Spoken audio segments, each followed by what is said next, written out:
Hello student, today continue the chapter the improvement in the food resources. In the previous video we study about the crop variety improvement. Today we study about the crop production improvement.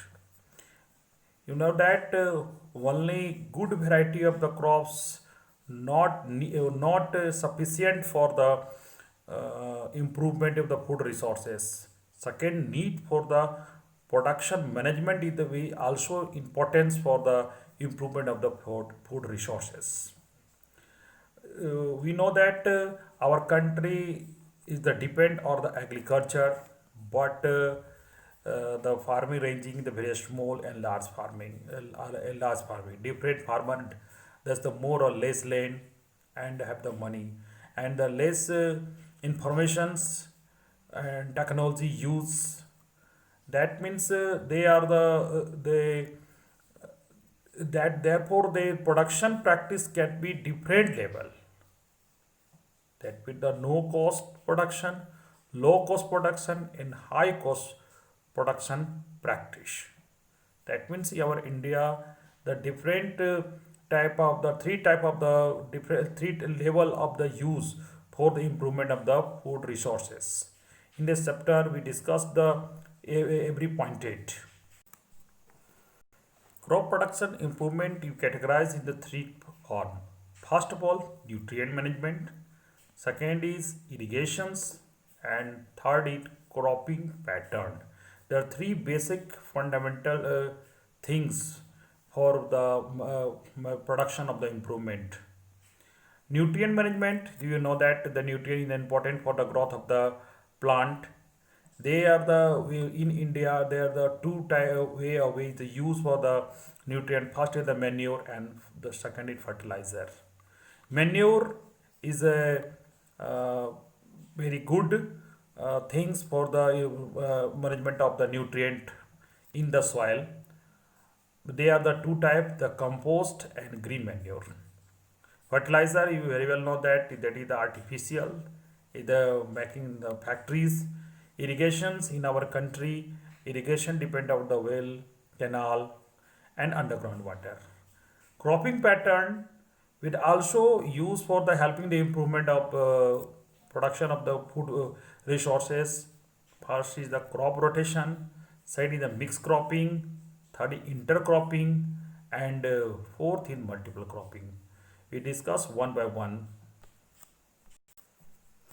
We know that they are the 60 nutrient is required for development of the plant, and three nutrients such as the carbon, oxygen, hydrogen come from the water, and 30 nutrients is the come from the soil.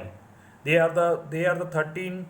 We categorize the two type, micronutrient and macronutrient and micronutrient. Macronutrient, that is the use in for large quantity.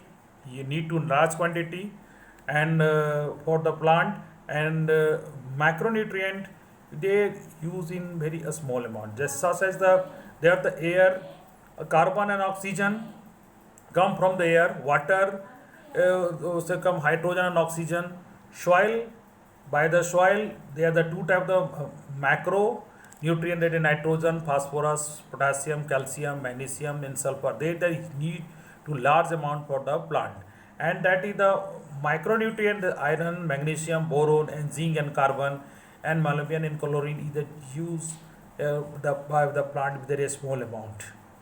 The deficiency of the nutrient had affected the progress of the and production growth of and susceptibility of the disease in the plant. So for continuous supply this nutrient, we must be used for manure and fertilizer. Manure, we know that there are the biological process, the making the biological process, the biodegradable materials such as the animal excretion and plant wastage used for the making for the manure. They have the maximum of the organic matter and some nutrient in the manure. They are the making by the manure by the two way in our country. By the first is the vermicomposting, Vermicomposting by the help of the earthworm, the converted by the animal excretions and other plant excretions into the manure. And green manure, the some planted, such like the sun hemp, used for the making of the green manure. And fertilizer, we very well do know that the fertilizer, the commercial production of the plant nutrient. Fertilizer supply nitrogen, phosphorus, and potassium. The use for the ensure the good vegetation and the growth, but the excess use of the fertilizer the cause the water pollutions. बच्चों में इस chapter में हम लोगों ने जाना कि crop production का मैनेजमेंट मतलब कहने मतलब हमने इससे पहले बताया कि जो वैरायटी अच्छा होगा तो अच्छा प्रोडक्शन होगा, लेकिन सारा वैरायटी पर ही डिपेंड नहीं करता है, उसका फिर मैनेजमेंट पर भी करता है कि प्रोडक्शन के लिए जो मैनेजमेंट होता है, जिसे आपको मालूम होना चाहिए हमारा जो देश है सबसे बड़े किसान भी है, छोटे किसान भी है। कुछ लोग पास कम पैसा है, ज़्यादा पैसा भी है किसी के पास, कुछ इन्फॉर्मेशन यहाँ पर इंडिया में बहुत कम टेक्नोलॉजी का भी इस्तेमाल करते हैं लोग, ठीक है। और उसके लेकिन अब तो जागरूक होने पर बहुत जो किसान अपने टेक्नोलॉजी का इस्तेमाल करके अच्छे पैसे कमा भी रहे हैं, ठीक है। तो इसमें देखिए इसमें इस्तेमाल जो किया जाता है एक आपका जो 3 लेवल है, एक नो कॉस्ट जिसमें देखिए कोई खर्च नहीं, ठीक है, एक होता है लो कॉस्ट और एक हाई कॉस्ट, ठीक है। 3 तरह का जो तरीके हैं जिसका जो प्रैक्टिस किया जाता है, जैसे कहने मतलब लो कॉस्ट में जैसे हम बताएंगे, जैसे कि आपका मैन्योर बनता है वो लो कॉस्ट हुआ, नो कॉस्ट कहिए, वो बाहर जितना भी आपका वेस्टेज है उसको मैन्योर बनाया और खेते में डाल दिए, उस पर कोई पैसा नहीं लगा, ठीक है। लो कॉस्ट हुआ जैसे कि आपको वर्मी कंपोस्टिंग लो कॉस्ट हो गया।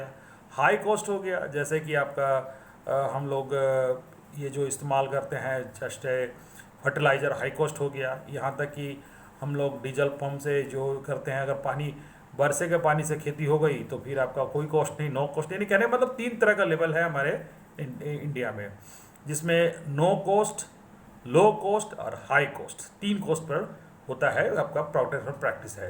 न्यूट्रिएंट मैनेजमेंट में बताया कि 16 न्यूट्रिएंट जरूरत है, 16 न्यूट्रिएंट जो है पोषक तत्व चाहिए पौधे के जन्म करने के लिए, जिसमें क्या है कि आपको मैं बताना चाहूँगा कि जिसमें 3 जो है, जैसे कि आपका कार्बन, ऑक्सीजन एंड हाइड्रोजन, जो ये जो है आपका ये आपको मिल जाता है वाटर से। और उसके बाद फिर हम लोग बात करते हैं जो 13 न्यूट्रिएंट और जो है उसमें भी क्या होता है कि वो ज़्यादा मात्रा में कुछ चाहिए और कुछ कम मात्रा में चाहिए। जो कम मात्रा में चाहिए, ज़्यादा मात्रा में चाहिए उसको मैक्रो, और जिसको कम मात्रा में चाहिए उसको मैक्रो और माइक्रो, ठीक है। जैसे इस टेबल में आपको बहुत आसानी से दिखाया गया है, जैसे कि एयर जो है हमने बताया कि एयर से मिल जाता है कार्बन और ऑक्सीजन CO2 के थ्रू, वाटर से मिल जाता है हाइड्रोजन और ऑक्सीजन H2O के थ्रू, और सॉइल में जो macro nutrients nitrogen, phosphorus, potassium, calcium, magnesium भी ज़्यादा मात्रा में चाहिए, ठीक है। और माइक्रो न्यूट्रिएंट है जो बहुत कम मात्रा में चाहिए, लेकिन चाहिए, क्योंकि उसके बगैर क्या होगा कि पौधे का जो ग्रोथ जो है वो पूरी तरह नहीं होगा, और जब अच्छा ग्रोथ पौधे का नहीं होगा तो फूड प्रोडक्शन बढ़िया होगा नहीं। यानी फूड प्रोडक्शन हमारा डिपेंड करता है वैरायटी पर तो है ही, लेकिन न्यूट्रिएंट भी सॉइल में होना चाहिए, क्योंकि पौधे को तो अच्छे पौधे के लिए उसको न्यूट्रिएंट तो चाहिए ही चाहिए, ठीक है। अब देखिए मैंने बताया कि एक मैन्योर जो होता है, आपको देखिए ये लार्ज क्वांटिटी में बनाया जाता है हमारे इंडिया में भी, जिसमें क्या होता है कि जो बायोडिग्रेडेबल वेस्टेज है, वो एनिमल का हो या प्लांट का हो, उसको हम लोग गड्ढे में डाल देते हैं और वो कुछ दिनों के बाद वो कन्वर्ट हो जाता है ऑर्गेनिक, वो कन्वर्ट हो जाता है मैन्योर में, और फिर उसको खेतों में डाल देते हैं। फिर उसको पौधे के लिए, क्योंकि ये पहले तो एक तो क्या करता है कि ये इंक्रीज कर देता है वाटर होल्डिंग कैपेसिटी को, ठीक है, और उससे क्या होता है ऑर्गेनिक मैटर बढ़ जाता है, जिससे क्या होता है कि आपका सॉइल की फर्टिलिटी लेवल बढ़ जाएगा। और उसके बाद फिर आता है इसका जो बनाने का तरीका है, तो हमने बताया कि एक होता है कि इसे रेड वार्म का इस्तेमाल किया जाता है। रेड वार्म यानी दैट मीन्स कि जो अर्थवार्म होता है, जिसको हम लोग कहते हैं अर्थवार्म को किसानी का दोस्त भी कहते हैं, जिसका इस्तेमाल क्या होता है कि वो आज के डेट में उसका भी इस्तेमाल उसको ज़्यादा से ज़्यादा मात्रा में उसको डालते हैं हम लोग रेड वार्म को, कि ज़्यादा से ज़्यादा वो खाद बनाए, क्योंकि वो ज़मीन को पोरस भी कर देता है और कंपोस्ट को बनाने में बहुत जल्दी कम समय में हो जाता है इसकी वजह से, ठीक है। और उसका ग्रीन मैन्योर जो है, कुछ पौधे जो होते हैं जो खास तौर से हम लोग उगाते हैं उसके लिए, क्योंकि उसको उगाने के बाद उसको फिर उसको यूज़ होता है, उसको ज़मीन में दबा देते हैं, दबाने के बाद वो क्या होता है कि वो खाद में कन्वर्ट हो जाता है। ठीक है, जैसे कि आपको मैंने सन हेम्प का इस्तेमाल हम लोग करते हैं, तो ये जो इसका इससे क्या होता है कि आपका इसको इस तरह जो बनता है मैन्योर, उसको ग्रीन मैन्योर कहते हैं। ठीक है, जिसमें ये क्या होता है कि इसमें नाइट्रोजन और फास्फोरस की मात्रा जो है वो ज़मीन में बढ़ा देगा। फर्टिलाइज़र की बात करें, फर्टिलाइज़र जो कमर्शियल इस्तेमाल होता है और ये बहुत महंगा होता है। ठीक है, ये आपका लो कॉस्ट में नहीं, ये हाई कॉस्ट में चला गया। ठीक है, हाई कॉस्ट मैनेजमेंट में इसमें क्या है कि नाइट्रोजन, फास्फोरस, पोटासियम, ये जो है बहुत मात्रा में रहता है एकदम। वो तो ये फर्टिलाइज़र है जो आपका जो केमिकली बनाया गया है, तो उसी हिसाब से बनाया जाता है। और ये जो होता है फैक्टर जो हाई यील्डिंग और हाई कॉस्ट फार्मिंग के लिए होता है। ठीक है, और इसको केयरफुल इस्तेमाल करना चाहिए। कुछ लोग क्या करते हैं कि खाद दिए और फिर पानी देना शुरू कर दिए। उससे क्या होता है कि खाद अगर फर्टिलाइज़र डालने के बाद अगर पानी डाल दे, तो पानी अगर ज़्यादा एक्सेस पानी अगर हो गया तो आपका जो फर्टिलाइज़र है वो पानी के साथ वो बह जाएगा। और एक तो पानी साथ बह जाएगा, एक तो उसको पौधे नहीं ले पाएंगे, और दूसरी बात वो वाटर पॉल्यूशन भी करेगा। ठीक है, और एक्सेस अगर फर्टिलाइज़र इस्तेमाल करेंगे तो सॉइल भी क्या होता है, वो धीरे धीरे वो फर्टिलिटी वो कम हो जाता है।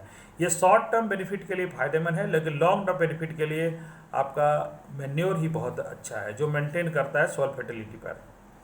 और आज के डेट में देखिए एक ऑर्गेनिक फार्मिंग होती है। ऑर्गेनिक फार्मिंग में क्या होता है कि हम लोग मिनिमम या no use the chemical fertilizer, इसमें भी हर्बिसाइड, पेस्टिसाइड जो होता है उसका हम लोग कम से कम इस्तेमाल करने की कोशिश करते हैं। ठीक है, आज के डेट में एक्चुअली में क्या है, जितने भी ज़्यादा प्रोडक्शन के लिए ज़्यादा पेस्टिसाइड का, इंसेक्टिसाइड का ज़्यादा हम लोग इस्तेमाल कर देते हैं, जिससे क्या है कि होता क्या है कि एक तो इन्वायरमेंट के लिए ख़राब है, और दूसरी बात क्या है कि इससे ये सब चीज़ जो होता है वो फ़ायदेमंद हेल्थ के लिए भी बहुत बढ़िया नहीं है। ठीक है, आगे हम लोग चर्चा करेंगे नेक्स्ट वीडियो में इरिगेशन पर और क्रॉप पैटर्न पर। ठीक है, आज के लिए यहीं तक, थैंक यू।